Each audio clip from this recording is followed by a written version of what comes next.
Continuing with 3 minutes of Tehillim, Perek Gimel. We're up to the third chapter of Tehillim. Mizmor LeDavid Bivarchu Mipnei Avshalom Beno. This is a psalm of David's when he was fleeing from his son. And if you know about Perek of Shmuel in Shmuel Bey's Perek Tesvav, and throughout that whole story of Shmuel's son rebelling against his father, it's such a painful and terrible event in his life that his own son rebelled against him and caused him to have to run away. Where do we know some of these words from? So it's actually part of Kriya Shema Al Hamita. It's included in the Siddur without the first pasuk, but the rest of it, Hashem Ma'arabu Tzorai Rabim Komim Alai.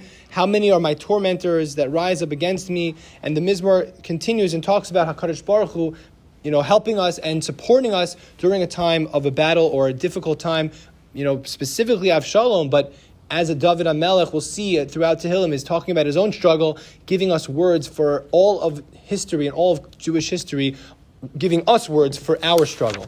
To highlight just one thing and to take away some inspiration. So the pasuk says in pasuk Hey, Ani shachafti ve'ashina hakitzosi ki Hashem yismecheni. We say that Hashem. We're talking about that I lie down at night and to sleep. That's why we probably say it at Kriya Shema Al Hamita. And I wake up again in the morning, Ki Hashem Yismecheni, because Hashem supports me. And Rashi describes someone who goes to sleep and their heart is filled with anxiety, with worry, and with fear. But Hakitzosi, Hashem wakes me up or brings me to life, gives me that strength. Hashem supports me. And the story that I'm about to tell you is not a story about some old rabbi who lived in a different world millions of years ago or some other, galaxy, some other time. It's about someone who actually I know personally, and it's a Rebbe of mine, Rabbi Hanania Greenwald, and he was very sick for a very long time, very, very sick. He couldn't speak for months, and he shared with me that at times when he would go to sleep at night, they didn't know what was wrong with him, and he felt, very, very dark place. He felt it would be better maybe he would just fall asleep and not wake up.